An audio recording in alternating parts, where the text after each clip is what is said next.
Welcome everybody to another edition of the Body Lock Podcast. It's been a minute. We have lives, but listen, no more bullshit. The BMF belt was on the line. The Rock came out. Everything happened, and then some doctors made some stoppages, and here we are. I just want to get your quick reaction, Siri. Masvidal Diaz, did it live up to the hype? I mean, there were some good moments, but it wasn't really the most competitive challenge. Just break that down for me. Uh, if it was allowed to go the full 5 rounds, I think it would have lived up to the hype, even if it was one-sided. Mm-hmm. Nate started landing more near the end when that got called. He wasn't hurting Masvidal because Masvidal has a great chin. Mm-hmm. There was a great period of time where people didn't appreciate Nate Diaz as much as they should have, and I'm glad he's getting big fights.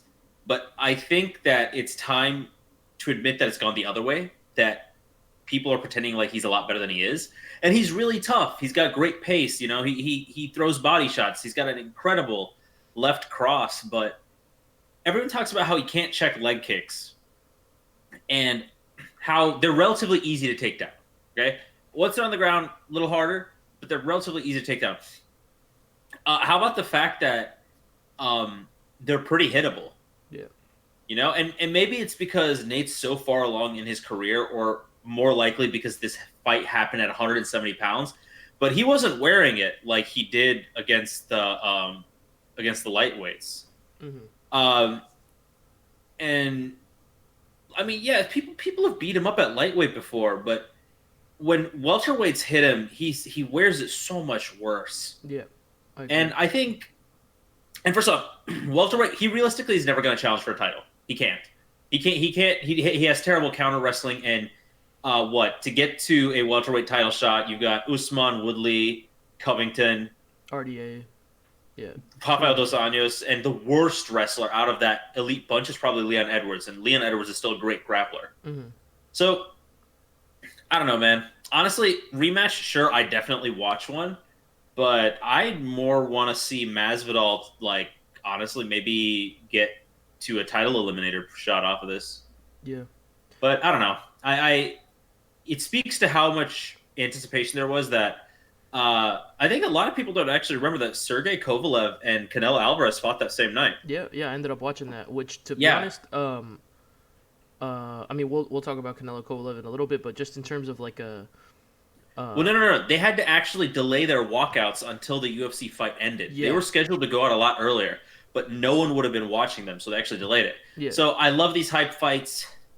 I don't know. It didn't live up to me. Honestly, I think the best fight on that card happened a couple ago. I think it was Luke Thompson. Yeah. But what about you, man? I mean, I know you rep the Nate Diaz army. I mean, I am Nate Diaz affiliated for sure. You know, Nick Diaz Army and all that. But I am also from Florida, and Masvidal reps 305 to the fullest. And I mean, I was in a very ethnic, Cuban, Puerto Rican area watching the fight, and everyone was going crazy for Masvidal, and it was like really. Nice.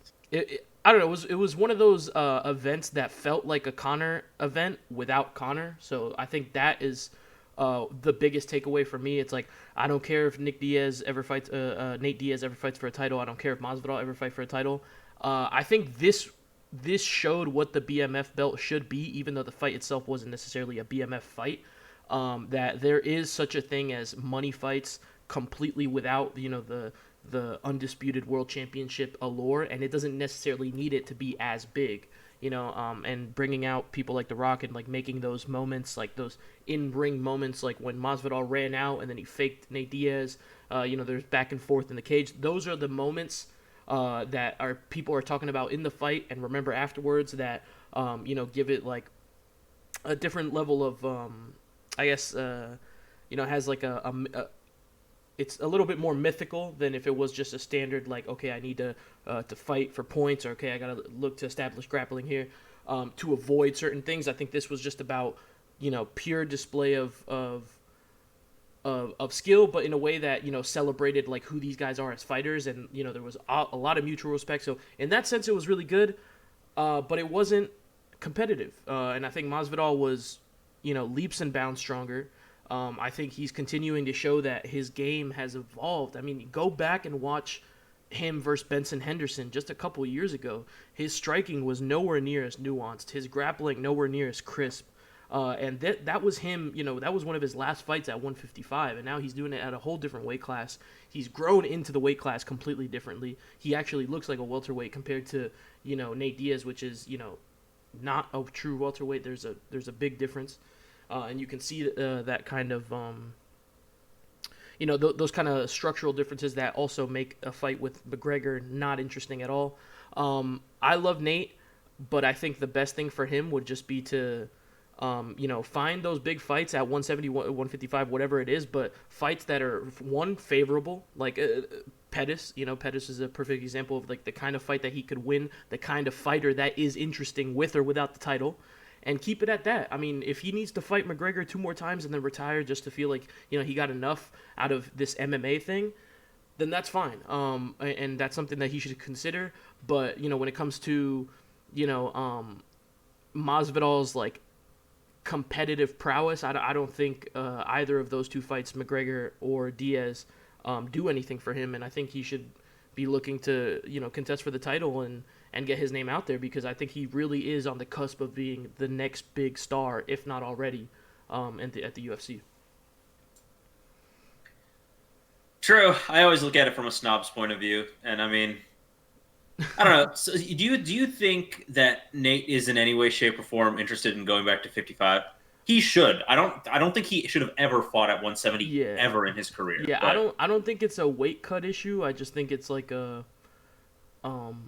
that's how they're given fights, and that's kind of like the landscape of, I mean, you're seeing a lot of fighters that they're just not cutting down to 155 anymore. So it's like there's like a new breed of welterweights that were technically all 155ers at some point, and they're just kind of like fighting amongst each other. So if he wants to go for another one of those at 170, yeah, but like he shouldn't fight any more true welterweights. And if he doesn't want to cut to 155, then I don't know. I'm still waiting on that 165 division. I think like the fact that it's stalled so long, it's the only logical step. Bring another belt in between 155 and 170. It wouldn't hurt anybody. You're just developing another contender and another fucking division for that sake.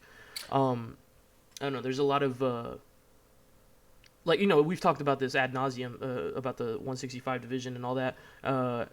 There's space for these fighters. I mean, look at the fight Kevin Lee and Gregor Gillespie.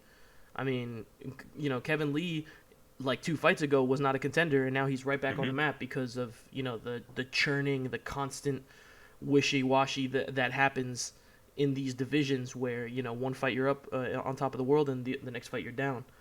Justin Gaethje, same thing.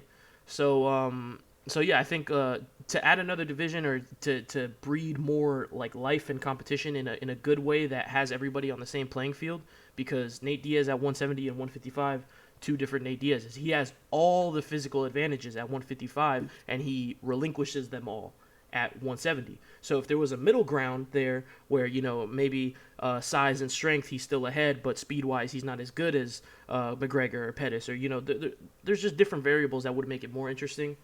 Again, don't know why it hasn't happened yet. They're too busy, building the featherweight women's division, right? So yeah. It seems almost as though, like, despite UFC clearly put an enormous amount of time and money into making this the biggest fight card yet, but it feels like it started out really strong and then petered out near the end, because the prelims were great. Yes. The first few were fine, and then we went from was the Lewis fight right before Till and Gastelum? No, it was Luque and Thompson right before the cover. Oh yeah, okay, cool. So we had that at least in their space. Yeah, and to be honest, I thought Lewis and Blagoy Ivanov, I thought that was a good fight. For a bloated heavyweight 3-rounder, that's as good as a 3-rounder for heavyweights is gonna get, in my opinion. You know what? You're right. Okay, so yeah, subjectively, I guess it was a good fight. But man, Till Gastelum was... Yeah, that was definitely a letdown. I felt like... I thought Till would win, because I think Gastelum, even though... Yeah, he went 5 with Israel Adesanya. but styles make fights. And Mm-hmm. Israel Adesanya, even though he's obviously, he can make claim as the best middleweight in the UFC right now. He's a different. He got a different style. Mm-hmm. He's long, he's lanky. It's not about one shot knockout power with him. It's about finding the counters again and again. And Calvin Gastelum stays pretty tight. He's measured in his distance. He didn't wade in like Whitaker did. Mm-hmm. And then against Chris, I think when I saw that he was fighting Darren Till at 185, my first thought was it's going to go exactly like it did against Chris Weidman. Because no matter how much heart he has, there's only so much you can compensate for size. And Kelvin Gastelum is like, what, 5'9", generously? Mm-hmm. Yeah. And Darren Till, even, I mean, he's not the tallest middleweight, but he still looked gigantic. Yeah. And I was like, wow, he's going to bully him around. And when he does catch him, he's going to be able to hit him and keep him down. Right. And that didn't happen. And I think hopefully it cools down the Gastelum hype train. But I don't think Darren Till can afford these kind of performances, man. No, yeah, and he built his UFC run off of electrifying fights, and when he gets on the mic and goes, doubt me now, yeah, after a fucking 3-rounder like that, it's just it does not have the same effect. And so yeah, this was kind of a letdown. I just feel like it was one of those fights where there's a lot on the line, so the risk is, the willingness to take risk is dwindled, like crazy, and that's really what happened here. It's just they wanted to have a clean outing, not take too much damage, try to pick up a W and move on to the next one, and then in the process of that, they let down the momentum of the card. It was obvious that, styles make fights, and stylistically this one was supposed to be a lot more interesting. I think Kelvin Gastelum, there had to have been something wrong at the weigh-ins, or just the way that he prepped for this fight, because he just didn't look as crisp as he used to, with the exchanges that, Darren Till you're muted right now, Siri. Oops, I muted myself to cough and I forgot. It's all good. And the thing is, it's happening at middleweight. Yeah. Kelvin Gastelum, honest to God, if he had actually been able to manage his weight and stay at 170, I think he would have competed for a title maybe a year or two ago. Yeah. And then he comes to middleweight and he looks good. Not great, but good. And I'm like, all right, whatever. And now he's missing middleweight? He's 5'9". You cannot miss middleweight at 5'9". Yeah. It's not that kind of UFC anymore. And it just like maybe back in 04, 05.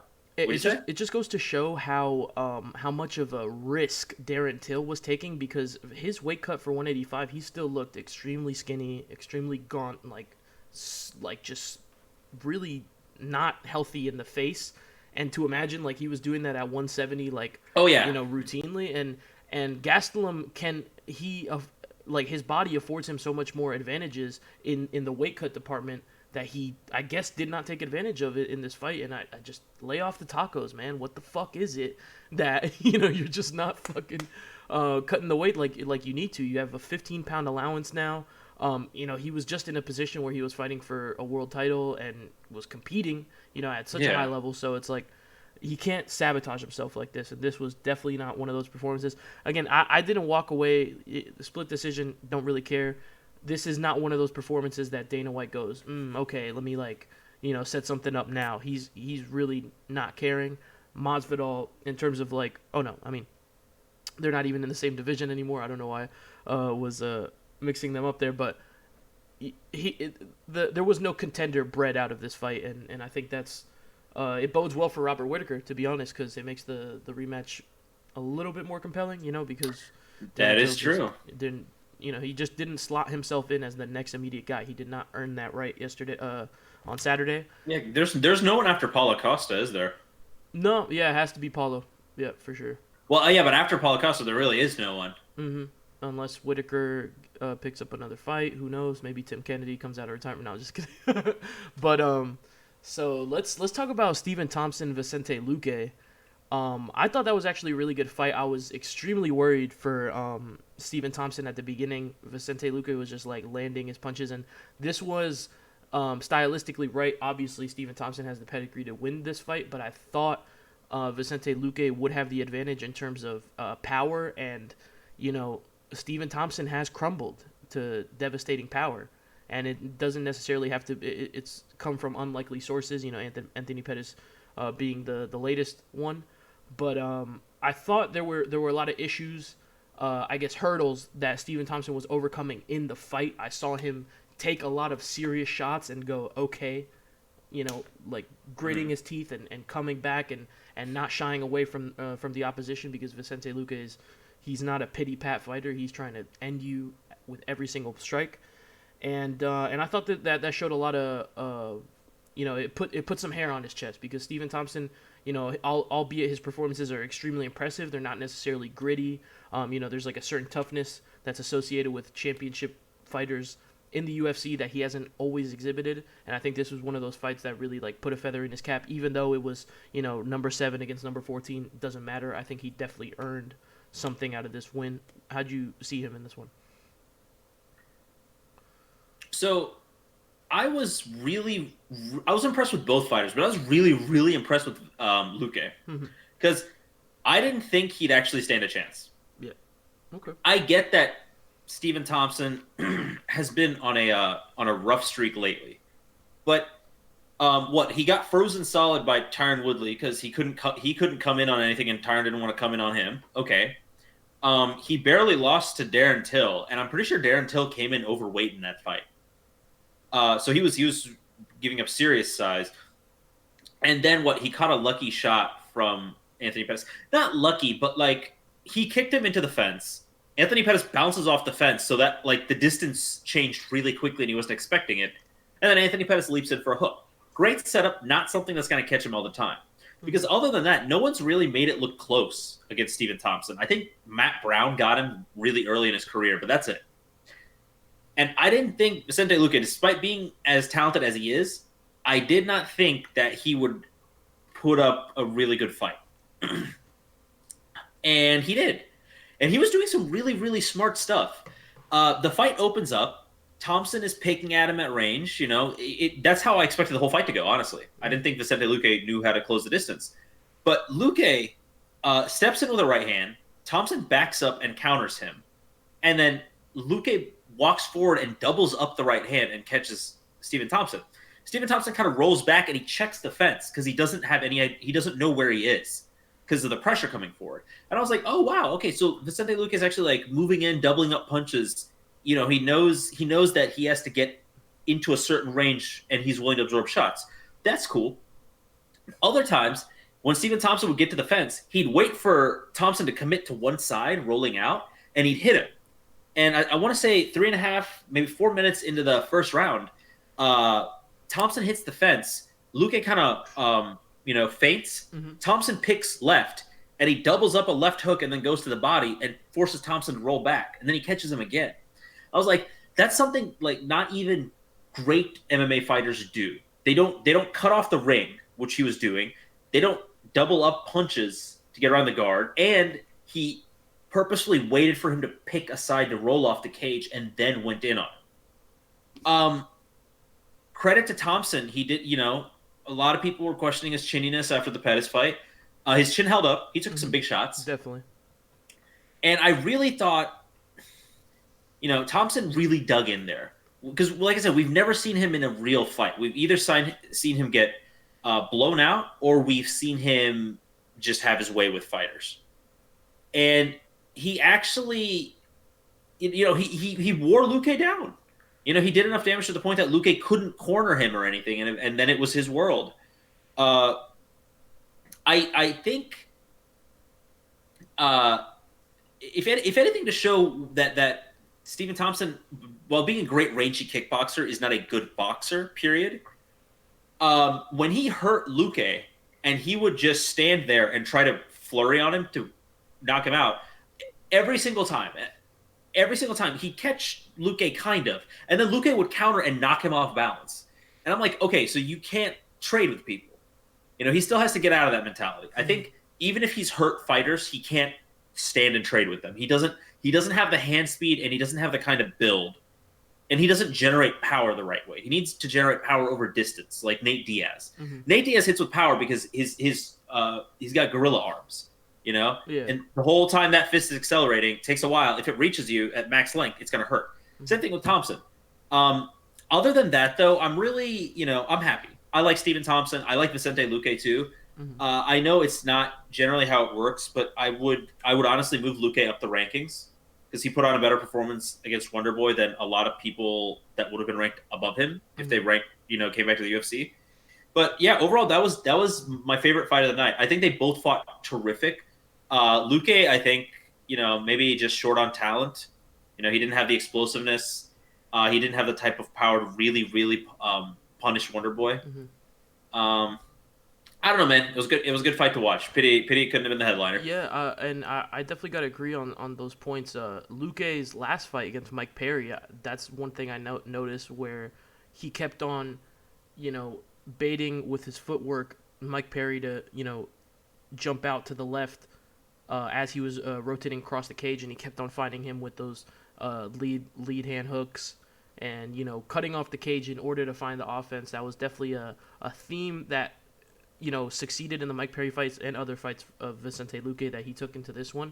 And it's nice to see him pull off those technical advantages against guys that are, quote unquote, so technically advanced like Stephen Thompson. But you're right. It kind of sucks because there are so many limitations. Not so many, but there are eye-opening limitations to Stephen Thompson's game that kind of limits him from being, that awe-inspiring number one contender that he was on route to fighting Tyron Woodley. And yeah, he just doesn't put in that grit to those punches. And he did have him rocked, and he finds those moments, but the finishing power wasn't there because he almost had him in the first. But you're right. And to be fair, Luque has a great chin. Yes. But when he would just, by the way, Thompson tried to hurt Luque so bad and tried so hard to finish him. I don't know if it was talked about enough, but he said it in the post fight too that he ended up busting his right hand because he was trying so hard to get Luque out of there. Mm-hmm. And I'm just watching him just clench and wing in punches from the side. I'm like, right, oh my god, you cannot do that. Yeah. You're a long fighter that doesn't have fast hands. That's the one thing you cannot do. Yeah, no, I agree. So, well, we talked a little bit about Lewis Ivanov. Is there anything you wanted to muse over with those heavyweights? Dude, what the... Is Derek Lewis bad? Is Derek Lewis a bad I know he's won fights, but is he a bad fighter? You know what? And then this is something that I want to talk about if we ended up talking about Arlovsky, is that, yes, Arlovsky is 41 and he got iced by Jairzinho. Should he retire? Maybe, but it's also heavyweight. And Arlovsky just finished beating Tai Tuivasa, and Tuivasa is going to be in the game for a while. And he seemed like he only got worse in the fight after that just happened in UFC 242. So there's just a real... It's hard to gauge how good the heavyweight division is, period, let alone specific fighters, and that's why it's kind of funny. This is the kind of division where literally on any given day, depending on who ate what that morning, that's who's gonna win the fight, and or so it seems. A division where Stipe Miocic can have a terrible game plan can get walked down for 3 straight rounds doing the wrong thing, and then with one adjustment and 4 punches win a fight. Mm-hmm. Yeah, it's very vitriolic, and we see that a lot. And this was one of those fights where it just, I don't know. Ivanov, there's nothing this particularly intriguing about his game, but he is resilient as a motherfucker, and he showed that against Derek Lewis. And I think Derek Lewis, he had that moment, my balls was hot and all that stuff, but I just think he's willingly not making adjustments that have just kind of not deteriorated his game, but he has not advanced it. I'm tired of him throwing kicks. He just does not have the structure to throw kicks the way he's doing, and I think it's just such a waste of stamina. If you had the little UFC stamina bar every time he throws a kick.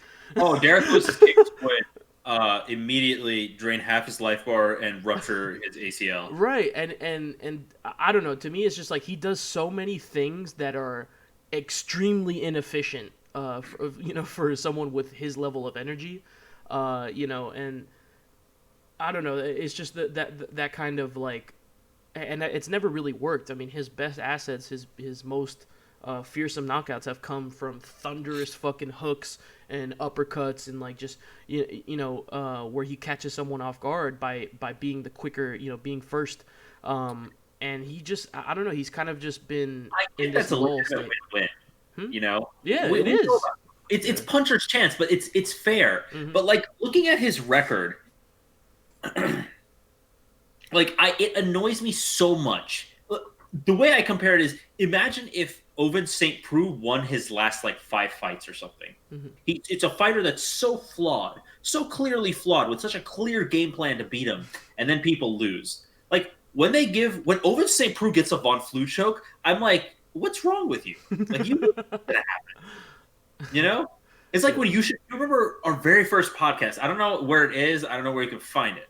But SoundCloud. when Yushin Okami stepped in to fight Ovince St. Preux, and he pulled him into his own half guard and then got choked out, I just watched. I was like, that's incredible. Like that's like watching a gazelle stick its head in a lion's mouth. You know, Yeah. that's what the one thing that will end badly for you. But like same thing with Derek Lewis. Alexander Volkov is a great heavyweight. Okay, and I hate that he made me look stupid. Yeah. Okay, I said Alexander Volkov has to be a top 3, if not, the title contender. He's really good. He's not all that exciting, but he has good power. He has good technique. He can do everything. He's tall. That's good. Mm. And then he takes the foot off the gas in like the last 11 seconds of the third round and gets knocked out. Yeah. And I'm like, really? And that counts as a win. Oh, and Derek Lewis got a title shot off of that. Mm-hmm. And again, going back to the point of like how fucking batshit insane it is at heavyweight. No, I don't want Arlovsky to retire. Hell, Cormier shouldn't either. A lot of these guys, man, all it takes is one fucking punch, as we've seen, and things can just kind of turn in their favor. But again, I just see a lot of things from Derek Lewis. I think it's like kind of tiresome. Like we see the same kind of. I'd say okay, like he has a game plan, and then once the fatigue sets in, everything's out the window, and that needs to stop. Like in training camp, like there's not. I don't know. I just think like, there's something that hasn't clicked with him, or I can't exactly pinpoint it, but there's just something about his when he gets frustrated with an opponent's game plan or anything like that. It's just the technique that was involved in setting up the paces, or finding the combinations that could find those openings. Completely non-existent, and he just wants to go for brute force. Let me just try to beat the brakes off of this guy in order to get the victory. And then in the process of doing that, all the technique is gone, all the offensive pressure. And I just think I've seen it so many times, and I'm just tired of it. Again, he gets the win. Is it anything worth a shit? I don't really think so. But there's just, I don't know. There's like just overall, I think heavyweight is in a really weird spot. Interesting. Dude, when Stipe and has Cormier officially retired? No, he's still angling for that third fight, right? Yeah, I think that'll be his last. It's looking like it. When Miocic and Cormier, and listen, heavyweight is so shallow that when Miocic, Cormier, and I would even say Junior Dos Santos, even though he's so slow and he gets finished now, he's still good enough that he beats middling heavyweights. Mm-hmm. When they retire, I'll even say Alexander Volkov. Well, even when Alexander Volkov retires, what heavyweights could conceivably take their place? That's not a high bar either. Yeah. What's the heavyweight division gonna look like? It's gonna be terrible. Yeah. I think the next season of Tough has to be heavyweights just to get a new run of fucking people in it, because apart from Jairzinho, there's not really like another imminent, I guess popular threat. And again, he doesn't even look he's not he didn't have the same hype as like a Francis Ngannou, but he's definitely like up and coming. Better. Yeah, for sure. And what? I mean, people that are over 6 feet tall, that are north of like 220 pounds, yeah, they're probably going to be out playing other sports where they get paid more and they don't take Yeah, as many injuries. And for that's sure. you're it's a very small pool, which is why lightweight is so deep. You want Hmm. people between 5'8" and 6 feet tall that walk around at 170, 180 pounds. There you go. Yeah, That's a lot of people. definitely. So speaking of lightweight, let's get into this next fight: Kevin Lee versus Gregor Gillespie. In my opinion, Kevin Lee's most masterful performance to date. Yes, it was a first round knockout. Maybe he didn't show off everything that he's been learning at TriStar recently, but just the way he was able to deconstruct Gillespie's stand up that way, just constantly give him different looks, and he was throwing the body kicks, throwing the leg kicks, and that just gave him the perfect setup for the head kick. I mean, there was just so many interesting.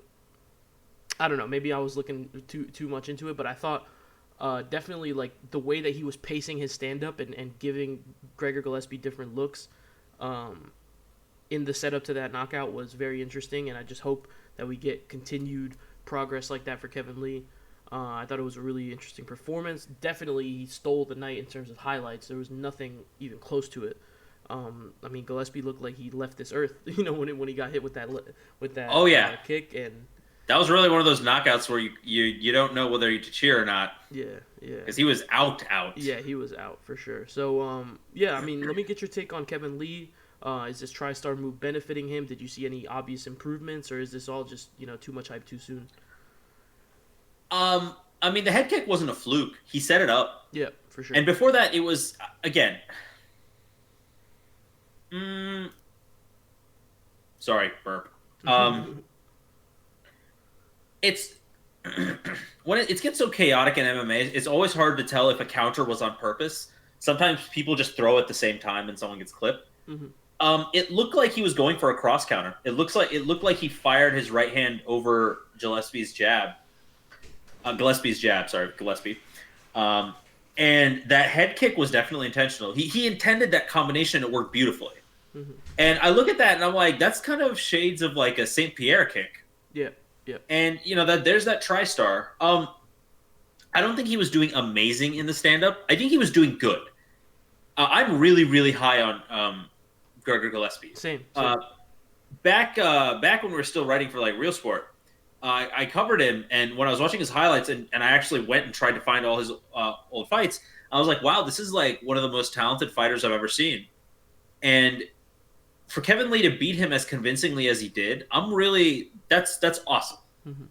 Um, Gillespie looked a lot not a lot faster. Kevin Lee's pretty explosive, but Gillespie looked quicker, and his punches were a little quicker and a little shorter. But I like that Lee hung in the pocket and used his length to really bother him. And I don't know.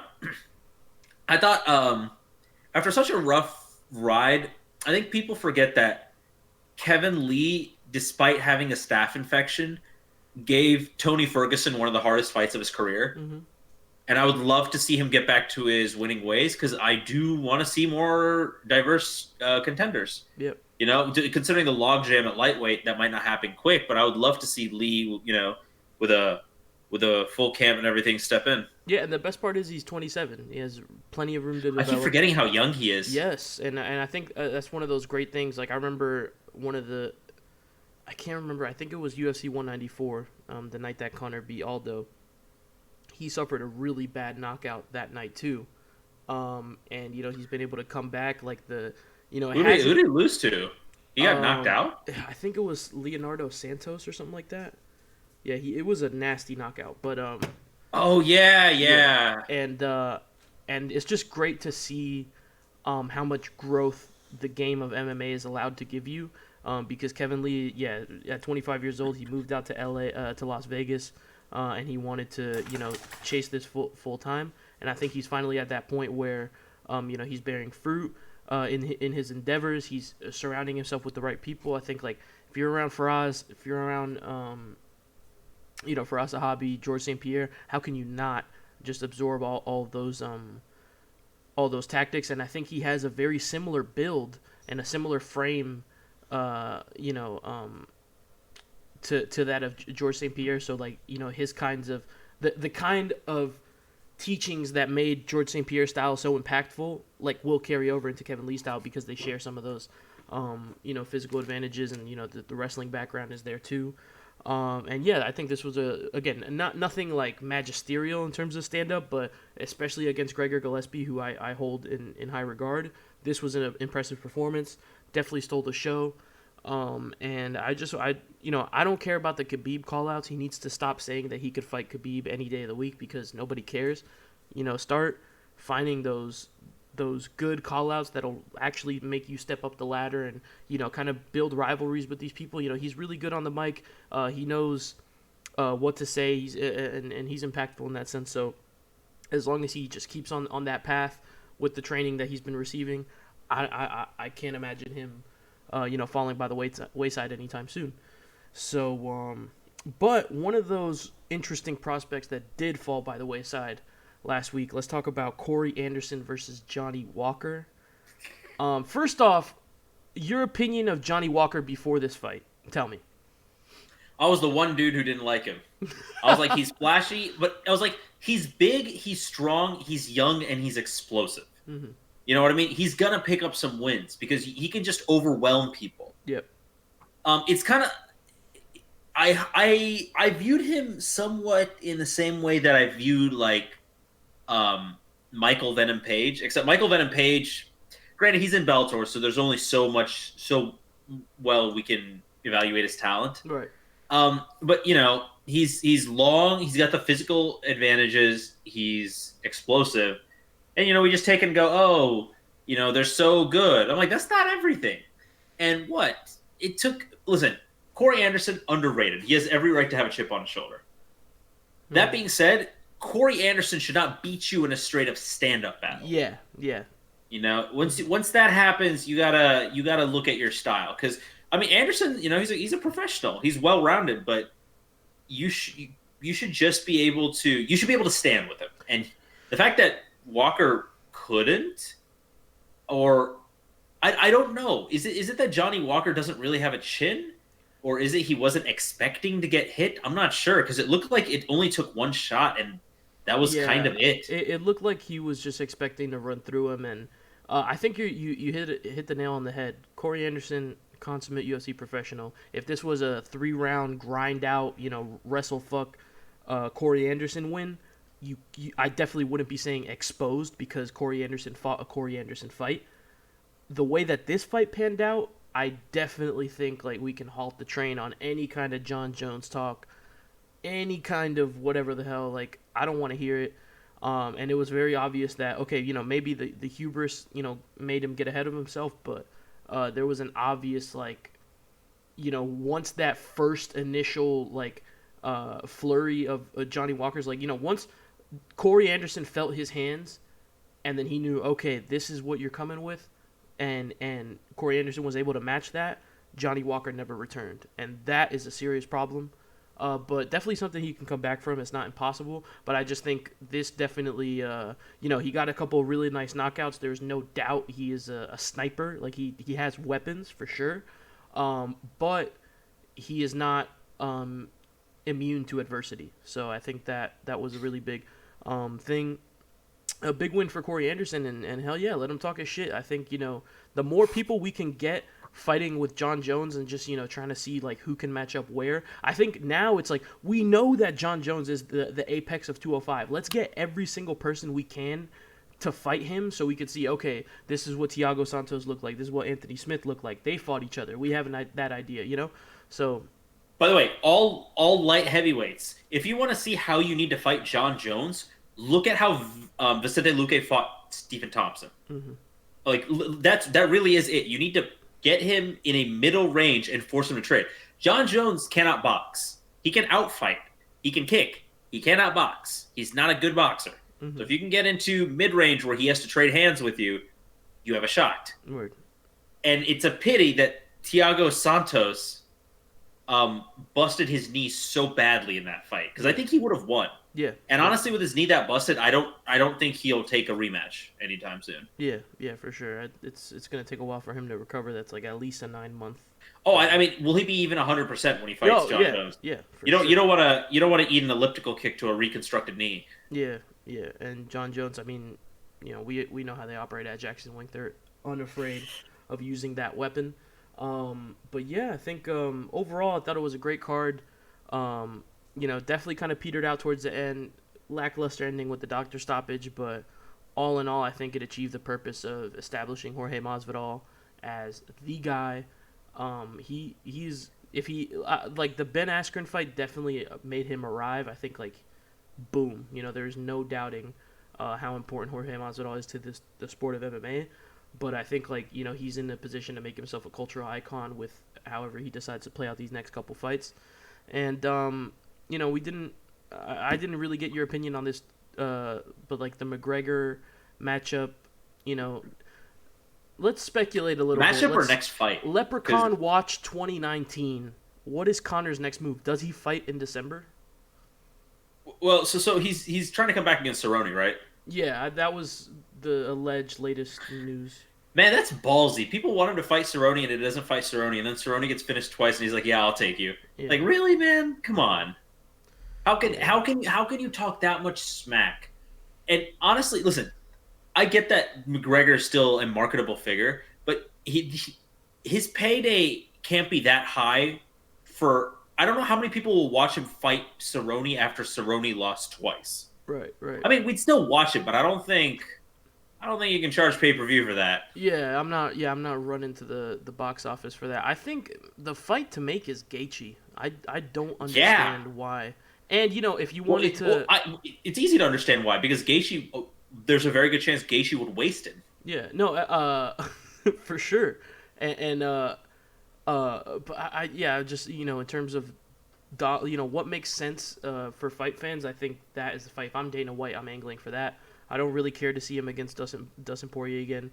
Which, by the way, I think I favored Dustin Poirier in that matchup too. Yeah. Poirier at lightweight is a beast. Yeah.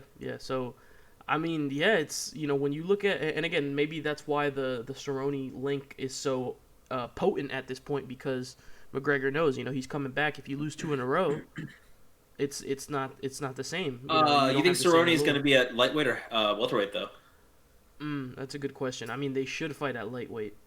If he ever wants to fight Khabib again, they should fight at lightweight. That is true. But we'll see. And yeah, man. So let's make a little, just to close this off, I want to make a predictor. Is Tony Khabib the next immediate Khabib fight or no? Do you think? It has to be. I think even Dana hinted that like it needs to happen. Yeah. It's needed to happen for a while. Injuries have kept it from happening. That is the fight to make in all of mixed martial arts. Word. Okay, so let's make a predictor. Which quarter of 2020 do you think that gets set up? Summer. Summer. So is that Q2 or Q3? Yeah, I'd say international. It would be Q2. So International Fight Week. Yeah, because Q3 would be 7 through 9. Yeah. So yeah, International Fight Week right around there. Or no, is it in July? I don't know. I mean, technically they're both summer months. Fuck it. Summer. Would you put Conor?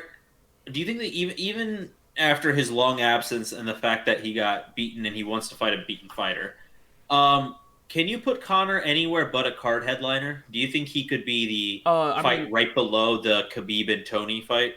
Nah, yeah, his profile is too big to be anything less than a main event. So I like, and I could see like he is the one fighter where if he takes offense at not being a main event, it makes sense. Like every other fighter, depending on like they're doing the 3 title fights in December. You could interchange any one of those fights and it wouldn't matter. But Conor is the guy that he for sure needs to, his name needs to be the biggest on the card for obvious reasons. But yeah, he again have a BMF belt. I saw a comment on YouTube that was saying like maybe they should have a couple of BMF belts, so it's like you could have money fights technically within divisions that are not necessarily title fights. So they're I don't know. UFC is fixated on having a title on the line. I don't really give a fuck if it's a headliner 5-rounder. It's a headliner 5-rounder. That's all that matters to me as a fight fan. But UFC fighters should be able to like negotiate money fights between themselves. Yeah, I get that the matchmakers play a big deal, but if Nate Diaz is like if two because oh my gosh, it happened once actually. There was a catchweight fight. I want to say Rich Franklin, Vanderlei Silva 1 or 2 was fought at 195. I think. Mm-hmm. That's true. Like Yeah. they contracted weight of 195. Fighters should be allowed to do that. I think you should be able to just call another fighters camp and be like, hey, you want to fight at so and so weight? Okay, Right. Yeah. cool. I Like mean, they should be yeah. able to negotiate that the same way boxers do. They've done catchweight fights before. This happens. It's just again, it's like a weird protocol. Everything revolves around a belt now. They think that's what equals dollars, but it's like no. Proper build up equals dollars. If you know how to fucking market your fighters, then hell yeah, you're gonna get the best benefits out of them. But I think we definitely did the gambit on UFC 244. We'll be back next week. Might be a series solo podcast. It might not. Will depend depending on how schedules play out. But so the goal is we're gonna be doing podcasts again on a regular basis, and 1 week it'll be the both of us, and then some weeks Siri will take over by himself, depending on how that goes. But the content will be coming. And I will be back to writing pretty soon. I've been writing more than ever, outside of MMA, but am trying to get back into it and do the journalistic stuff, do the short fiction and all that shit, because you got to be everywhere nowadays. But yeah, it's been great catching up. UFC 244. I'm Nick V. That's Siri. Salutations, Take care, everyone. ladies and gentlemen. Have a good one.